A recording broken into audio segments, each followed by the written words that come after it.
निरंतर हमारा भगवत चिंतन नाम चलता रहे, इसके लिए श्री नारायण स्वामी जी, जिसे अजपा जाप कहते हैं, बड़ी महिमा है।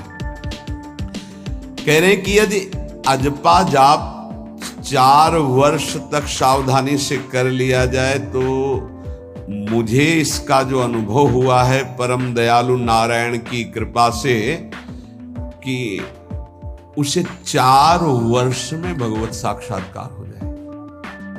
नारायण स्वामी को 4 वर्ष में, तो कह रहे नारायण भगवान की कृपा से इस दास को जो अनुभव हुआ अजपा जाप से 4 वर्ष में भगवत साक्षात्कार। पर अजपा जाप एक अलग है, जो निरंतर चलता रहता है, चलाना नहीं पड़ता है। इतनी व्याकुलता इन महापुरुष के अंदर थी और इतने असंग थे, एक रस्सी केवल कमर में और टाट की पट्टी की लंगोटी, बस पूरा टाट ऐसे गमछे की तरह नहीं, केवल टाट की लंगोटी, एक रस्सी, बस पूरे जीवन में गर्मी सर्दी बरसात। और व्याकुलता इतनी थी कि प्राण त्यागने के लिए तैयार थे कि मुझे कोई सद्गुरु मिले। जब देखा कि उनके अनुकूल भाव नहीं बैठ रहा है तो हिमालय में पहाड़ी पे चढ़ के गिरने ही वाले थे, अपने शरीर को नष्ट करने। कितनी बड़ी मुमुक्षुता। उसी समय पीछे से किसी ने पकड़ा और कहा, मंत्र ही तो चाहते हो ना, नारायण नारायण नारायण, यही जपो, असंग रहो, असंग रहो, नारायण नारायण जपो। वो औरों की असंगता की बात जाने दो, शरीर से भी असंग हो गए। वो कह रहे कि 4 वर्ष में अजपा जाप से मेरे स्वामी नारायण की कृपा से इस गुलाम को भगवत साक्षात्कार हुआ। पहला जो दर्शन हुआ, इससे पता चलता फिर आगे दर्शन होते रहे। पीछे छम छम की आवाज आई। अचानक वो इतना आकर्षण था कि मैं मुड़ा, देखा वो विमान की छोटी छोटी घंटियां बज रही थी। 4 पार्षद जो भगवान नारायण के आसपास थे और बीच में भगवान नारायण विराजमान थे। विमान नीचे उतरा, जो ही हमने देखा साष्टांग दंडवत किया, निहाल हो गए। मेरे स्वामी नारायण, जो नाम जप करोगे भगवान वही रूप का अनुभव कराएंगे। उन्होंने कहा, अब तुम्हारा जीवन कर्तव्य पूर्ण हो गया, अब तुम्हारे लिए कोई कर्तव्य, बद्रिकाश्रम चले जाओ और वहां बस मेरा भजन करते रहो, तुम्हारा काम पूरा हो चुका है। इस साधन से मैं कृतकृत्य हो गया, अजपा जाप से। ये अजपा जाप सब कोई कर सकता है, पर इसमें ये नियम है, वाणी से सत्य बोलना। अजपा जाप उसी का चलेगा, सत्य बोलने वाले का।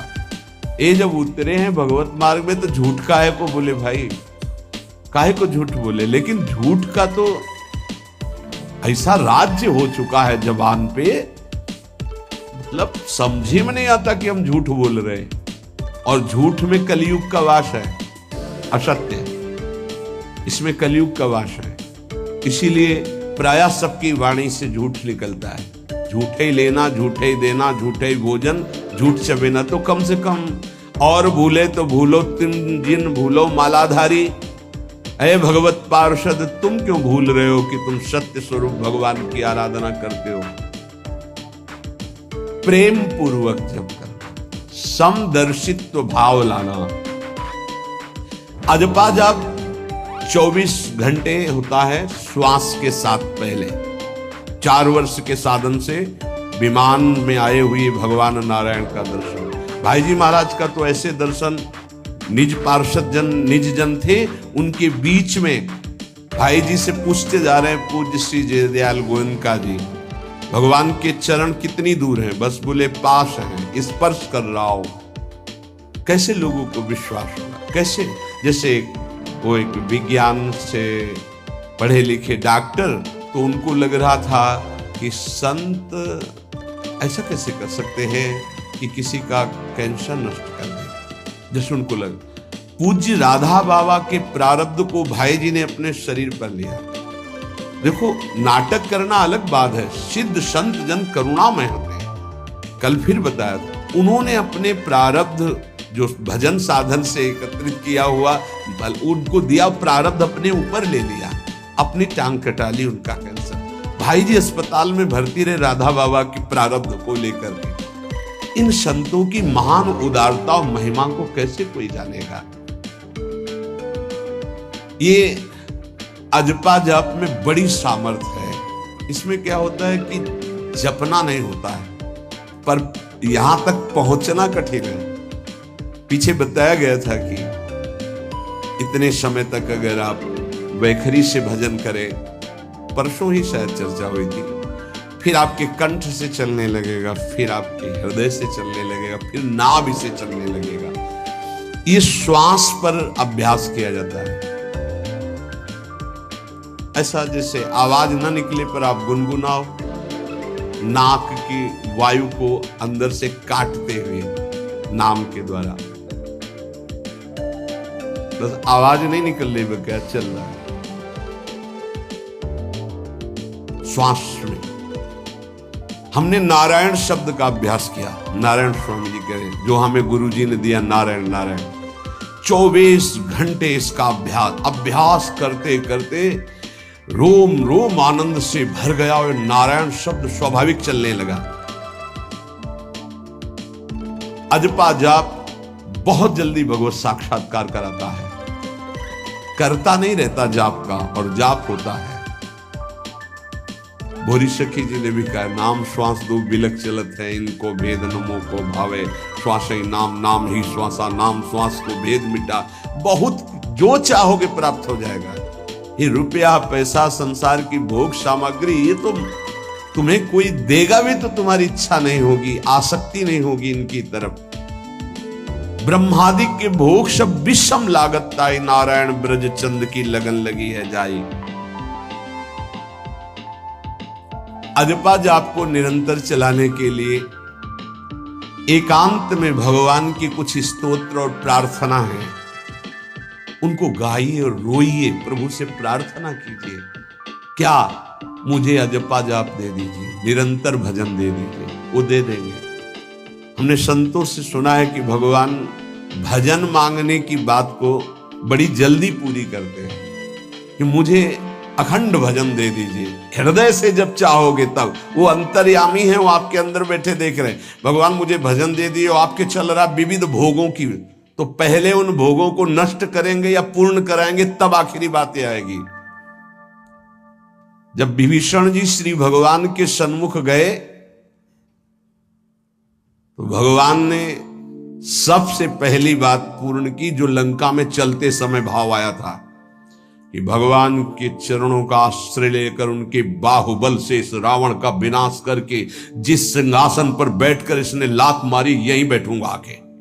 पहला काम किया, समुद्र का जल मंगाकर लंकाधिपति पद पर अभिषिक्त कर दिया। और लंकेश कह के उन्होंने कहा कि प्रभु उर्कछु प्रथम वासना रही, प्रभुपद प्रीति सरित सो बही।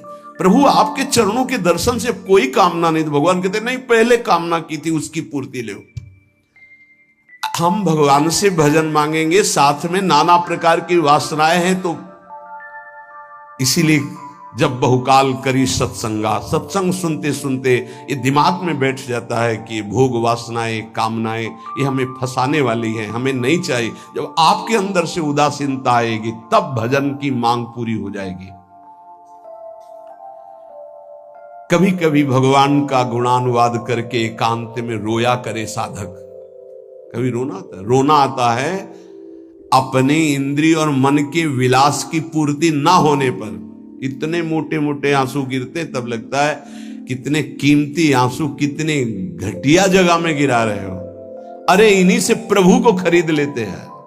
अगर उनके लिए रो देते तो इतने करुणामय हैं वो कि आपको आभास होने लगता। भले हम अंतःकरण उस कोटि की व्याकुलता नहीं कि मेरे प्रभु हम पर कितनी कृपा कर रहे हो। अगर हृदय से उनको पुकारे तो निश्चित वो अनुभव में आ जाते हैं। छोटी छोटी बातों में लोग रो देते हैं, ऐसे रो देते हैं, मोटे मोटे आंसू चल रहे बात में ऐसे। और प्रभु की चर्चा हो जाए घंटों, कोई फर्क नहीं पड़ेगा। ये तो आश्चर्य लगता है। और भक्तों को चाहे जितना भीषण कष्ट हो, कभी आंसू नहीं निकल सकते। जब आंसू निकलेंगे तो भगवत भाव में निकलेंगे। कह रहे नारायण स्वामी कि अजपा जाप के लिए भगवान से प्रार्थना करो, कभी कभी एकांत